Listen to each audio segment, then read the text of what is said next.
BT14 brings us a bunch of new and returning archetypes in the set itself, and one of them has become one of my personal favorites to play, and that is Yellow Vaccine. And in today's video, I'm going to give you a gameplay guide of the deck that I love so much. Yellow Vaccine is quite an interesting deck because it doesn't really have like a normal Digimon that you end up in. Like most other decks, they tend to be like Fenrir Lugumon, but this is just called Yellow Vaccine, and the reasoning is because any card that is yellow and vaccine can be played in this deck. This means that you actually have a wide pool of cards that you could potentially play in this deck, including other archetypes itself that also have the vaccine trait. This also means that any cards from the past but also in the future could also be played in this deck, which makes it actually quite a fitting deck for people that want to have a deck that lasts quite a while, because essentially as soon as a brand new vaccine card gets announced, you're able to play it in the deck, so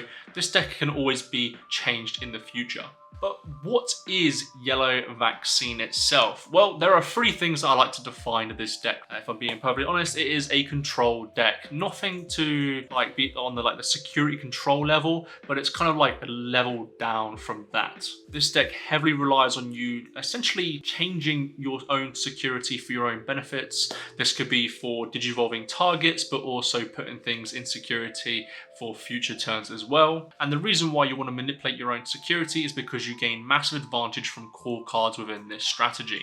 So what are the core cards of this strategy? Well, the main one I would probably say is the rookie BT14 Patamon. This just came out and it has a really powerful effect. Start of main phase, you essentially get to digivolve into a vaccine without paying the memory cost, and then you have to put a vaccine to the bottom of your security stack.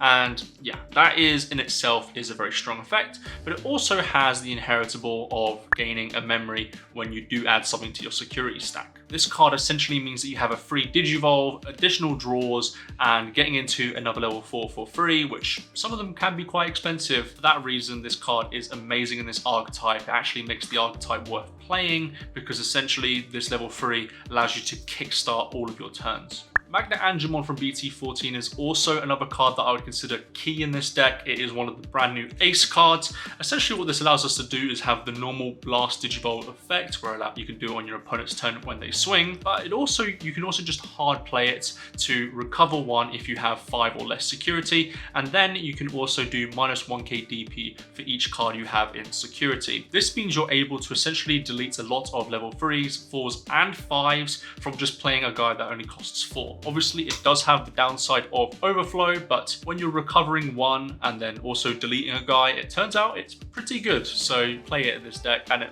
is a good payoff for the strategy. The final key card that I want to talk about in this strategy is the TK Takaishi. This card is insane for this strategy as well. What essentially allows you to do is add the top card of your security. You don't reveal it to your opponent, and then you can put 1 vaccine card at the bottom of your security. What this essentially does is that allows you to manipulate your security so you can have your Patamon from BT14 gain massive advantage. So the common loop that you do here is go into add the card from your security, then put something like a level 4 down, and then on the following turn you can promote your Patamon and have a confirmed Digivolve for free. Not only does TK also essentially sort out your security, but it also gains you a memory when you add a card to the security itself. So this just means this tamer actually essentially costs 2. For that reason, this card is important for this strategy. Now, there is obviously a bunch of other cards that are super important to this strategy, but the best card, in my opinion, in this strategy is going to be the option card they have access to,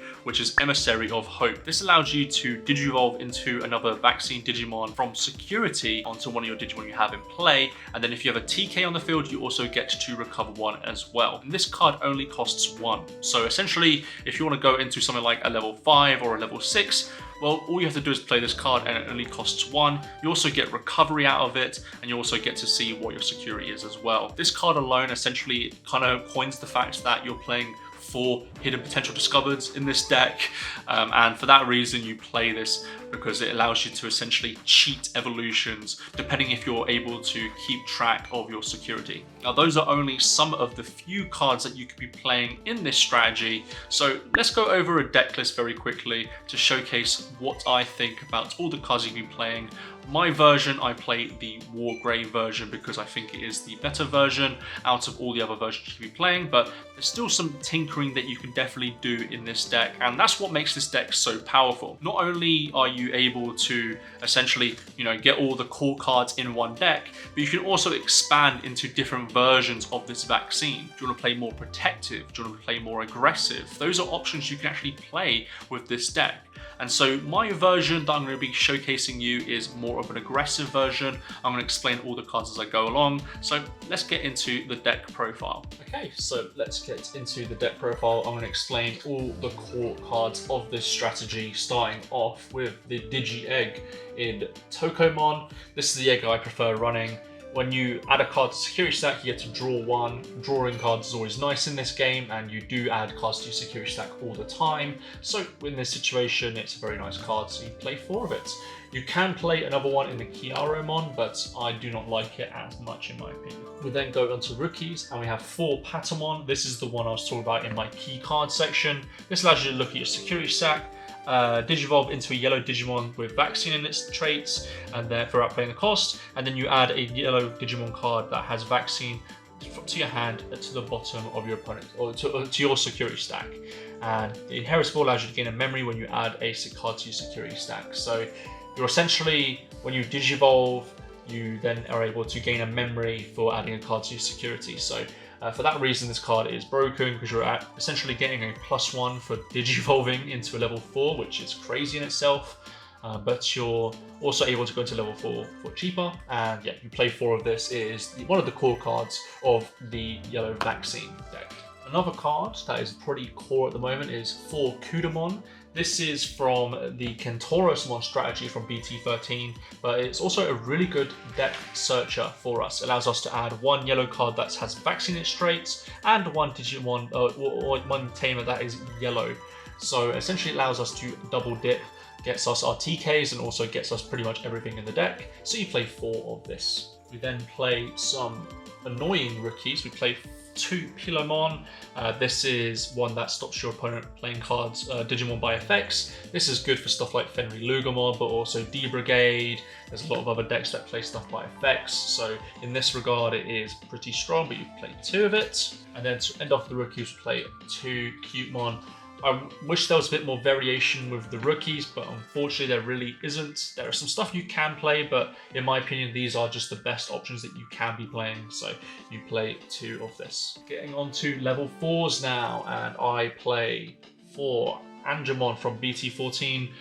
Pretty core deck card for the strategy itself, but this is the main thing you want to be Digivolving into your Patamon. When attacking, you can delete this to add or do -5k to a Digimon, or if it's a virus, you can put it to the opponent's bottom of security stack. So this has some really good applications to it, but also on deletion, you get to put this to the bottom of your security stack, and then if you have a tamer, you get to hatch an egg in your breeding area. This is your main aggression line. You want to swing, and then when it dies, you get to hatch an egg, put this at the top of security, then play another Patamon in raising for the following turn, and it's just that constant loop that gets you a lot of value. So we play 4 of this in the deck.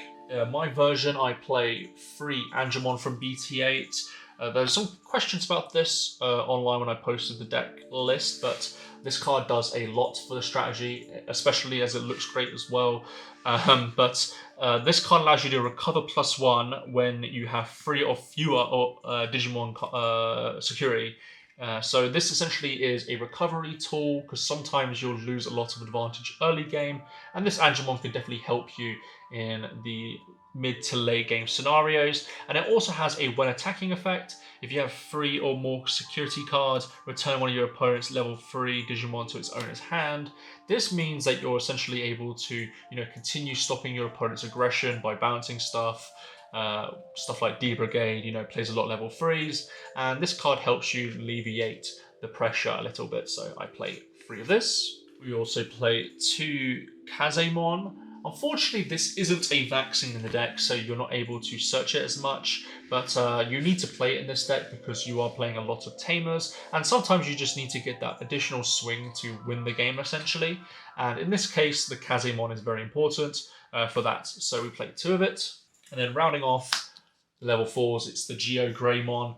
This card is obviously crazy in this strategy as well. Get to search your security stack, play a yellow or red tamer, recover 1, and yeah, that allows us to trigger off other effects, so like the TKs and stuff like that, and yeah, it just gets a little bit out of hand. So thank goodness they limited this card, because if it wasn't limited, oh boy, it would be absolutely crazy. So we play 1 of this. It has a nice inheritable as well, which allows us to delete a Digimon 3k DP or less when one of our tamers gets suspended.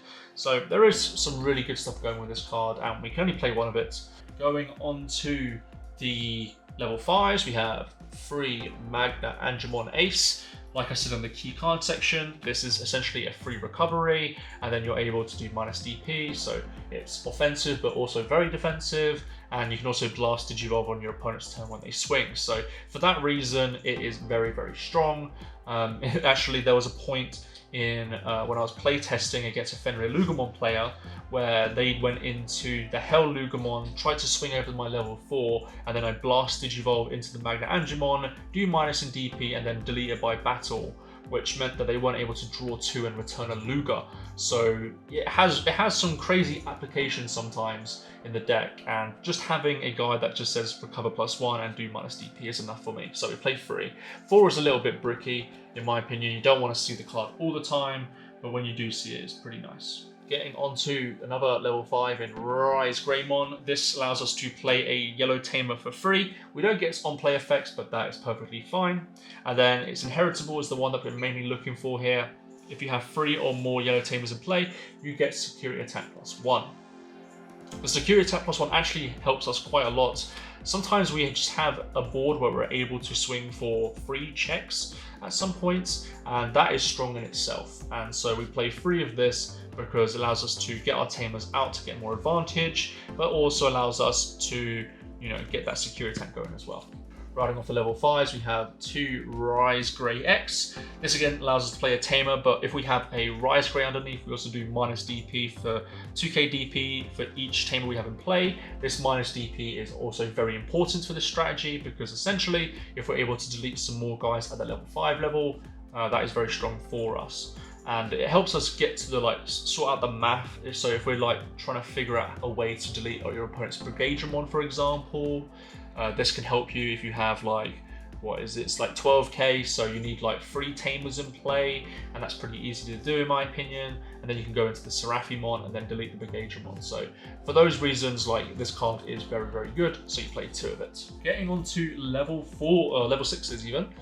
We have 4 Seraphimon. My version, I like the 4 Seraphimon purely because it just has recovery +1. This means we're able to trigger the TKs off when we might not have another trigger for it and gain the memory, but also the security attack +1 and the minus 7k DP helps us finish off those level 6s or level 5s that we might be struggling with on the field. And yeah, this card just does a lot. My only gripe is that it's only 12k. If it was 13k, it would be very, very good, but the 12k makes it a lot more balanced in my opinion.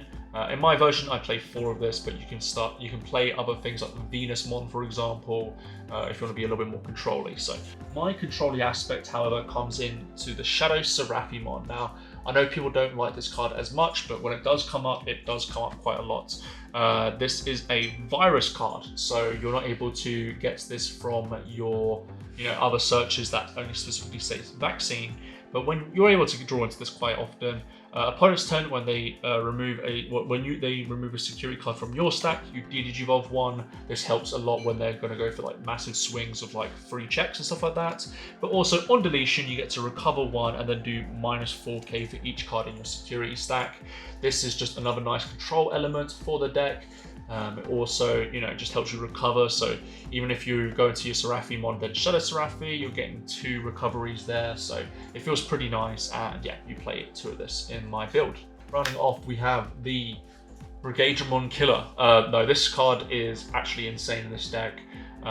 it basically shuts down your opponent for 1 or 2 turns depending on what happens, because they can't answer the -5k. A lot of strategies require you to promote with the level 3s now, and if you can't do that, then you're pretty much screwed in my opinion.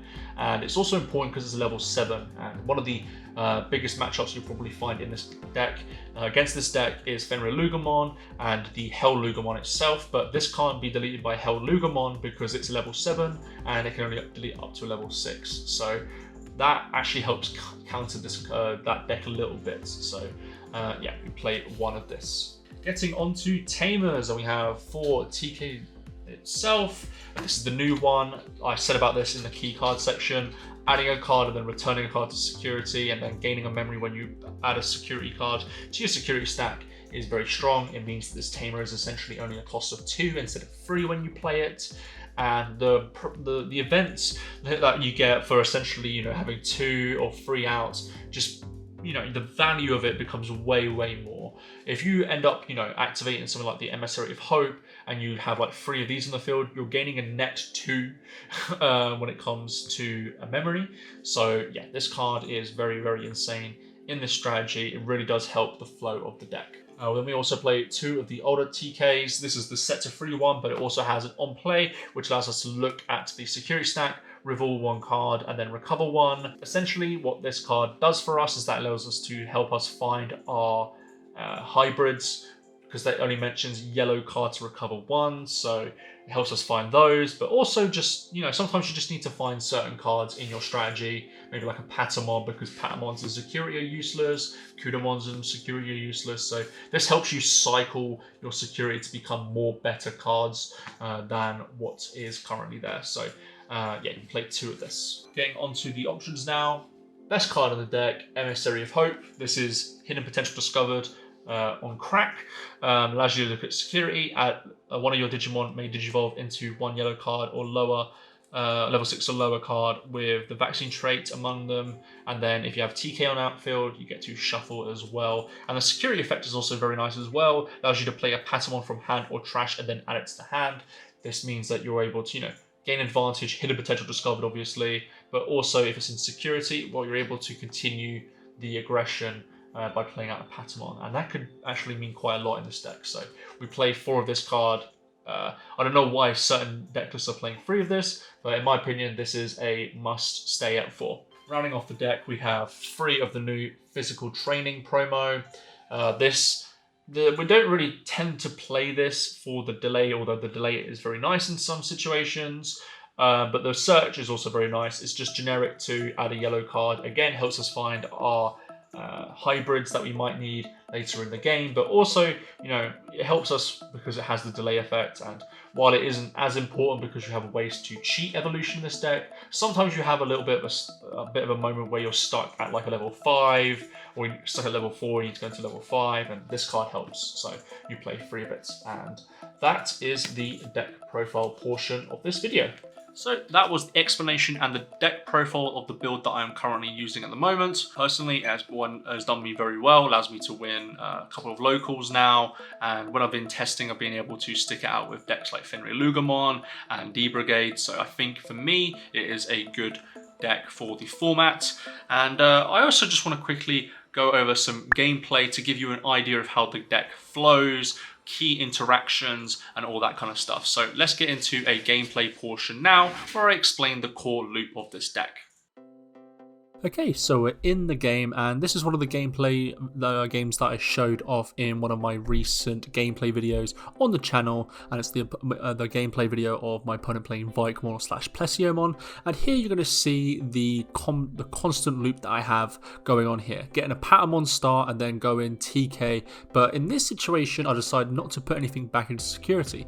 This is because it is an optional effect, and for that reason, I decided to not put anything back into security. He continues with his turn and I get to promote into the Patamon, and this is the main gameplay loop of the Patamon search. Allows me to look at security and then allows me to potentially digivolve, but in this case I do not get the digivolve. Again, one of the bad things about this deck is that if you do not have the things in security, you unfortunately have an issue going into later game scenarios. So Here I decide to go into the Kazemon here, and this is obviously supposed to be for hybrid, but don't really have much of a choice. And then I go into Emissary of Hope to go into the one of the key cards of the deck, which is the Magna Angimon, which, as you can see here, allows me to recover and do minus DP to the Zudamon here. And then I also get additional effects of adding cards to security, doing minus DP, getting another memory, and gaining some draw as well. So you can see how powerful the Emissary of Hope here was in this situation, because it essentially allowed me to not only delete a guy, but it also allowed me to Digivolve for free, draw a card, gain a memory, and gain a lot more advantage on my opponent. And I was able to follow up with another Magna Angimon here.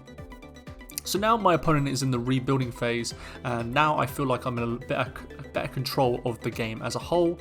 So I decide to go into another Patamon. Again, that's the constant loop you want to be going into. You don't really want to be digivolving into other things other than the Patamon in raising, only when you really need to, because you really want to promote and then get the main phase effect. That's where the key aspect comes in. You might have noticed that I put a card into security. You're supposed to reveal the card to your opponent and then do that. So just as a heads up, apologies for that. But then I go into Seraphimon here, another good card for the deck, which allows me to recover one from the Emissary, but then also recover one from the Seraphimon as well, and then do minus DP, deleting the Gomamon. And that's the good control aspect of this deck. And you also get to swing 2 times because it has security attack +1. So this is where like the offense comes in with my deck.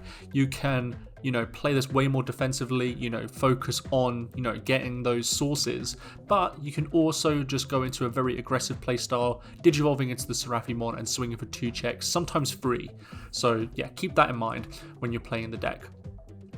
I decide to go into another Emissary of Hope here, again just showcasing how powerful this card is, able to digivolve for free, but in this situation I do not have a target. I was thinking maybe in this situation that I would have a target due to essentially recovering 2 here, but in this case I don't. And yeah, so here I'm able to set up another tamer and pass the turn, and I feel like I'm in a pretty good position unless my opponent has an amazing turn, but unfortunately he doesn't have any memory setters. So yeah, he then goes into the Zudamon, and the Magna Ace is a problematic card here, unfortunately. As you saw there, as the source was stripped, he gained free memory, and that essentially means that my opponent has a lot of advantage. Gaining that free memory from just source stripping, very powerful. Then we go into the Patamon again doing the main combo here of digivolving from security. Go into the Geogreymon here, which is insane, which allows me to draw a card. I put it into the wrong stack, apologies, but here you're going to see the power of the deck. So I then have to put a card to the bottom of the security, then I get to reveal, look at my security, and then reveal a tamer and then play that. And then we also get the combination of the TK here, which allows me to then do even more here, which allows me to add 1 and then recover 1 as well. So in a span of just 1 Digivolve, I've been able to cycle through my security, gain free memory, and play a tamer out for free. That's how powerful this deck can be at times. I go into Seraphimon here for reduced cost for 2, get to recover and then do minus 7k to the Vikemon, which deletes the stack because there's 2 on the field. Gets to Saurai, so it slows me down a little bit here, but I'm able to do an additional check. And then at this point, I then just go into Shadow Seraphi, allows me to swing again, and then Digivolve into from the Geo Grey for game. So now that we're out of this gameplay portion, I want to talk about the positives and negatives of this deck until we get to the final rating for this deck. Some of the positives that you can see off straight away is the fact that this deck is quite future-proof in my opinion. If there is ever a brand new yellow vaccine card that gets printed in the game, turns out they're doing it in BT14 also, you can essentially think of those as additional slots you can play in the deck. And for that reason, it is very versatile and you can continue to do more versions once more support comes out for this deck. I think arguably the biggest thing is that you're essentially playing with 2 hands. You think as your security stack as a secondary hand because you can use that hand essentially to trigger stuff like the Emissary of Hope, but also the Patamon as well. And those kind of interactions are very important for this kind of deck, because essentially if you have access to 2 hands, well, you've essentially doubled your opponent's hand, and that is very important, especially when you want to get to the nuances of this deck. And arguably the most important thing about this deck is that Digi-Evolutions are cheap. If you look at the costs of these cards when you would normally play them from Digivolve, they do cost quite a lot, but with ways that we can cheat this out with something like obviously the Emissary of Hope, but the Patamon as well, you can see how the deck flows very easily, because it essentially means that you're able to go into a level 3 to a level 6 for, in some situations, for like free memory, which obviously isn't really much to scoff at these days, but is still very strong in the metagame as a whole. But there is obviously a lot of negatives with this deck as well, and let's talk about those now. So as you might have guessed, we might have a secondary hand in the security, but we're also very heavily reliant on security. If you don't get like a good hand, essentially, you're really hoping that you are able to get the stuff you need in security, and sometimes you won't be able to trigger those effects. So stuff like the Patamon, if you don't have a level 4 in security, you've just lost a lot of momentum, and at that point it's really hard to recover. And speaking of finding Patamon and stuff like that, you need to find core cards early. I can't stress this enough. If you do not Digivolve into Patamon on your opening turn, chances are you are very unlikely to win the game, because the Patamon is so strong that you need to have it in your opening hand always, because just the power alone of Digivolving for free, but not only that, gaining a memory, drawing a card, getting another draw from the Digivolve as well, is very, very strong for this deck, and you just need to keep that momentum going. So if you don't find those cards, you end up losing a lot of momentum, and it just feels like you're playing just random cards instead of a coherent strategy. And probably the worst part about this deck is that if your opponent is fast at getting rid of your security, you are struggling. This deck is heavily reliant on your security stack,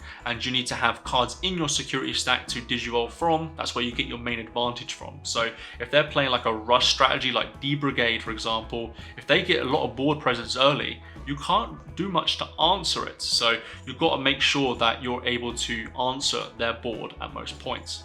So those are some of the positives and negatives. Let's go and rate this deck now. Overall, I'm going to give this deck a 4 out of 5. One of the things that this deck really does get hindered from is the fact that if your opponent is fast and you don't have an answer, they're going to steamroll you. That can definitely be problematic.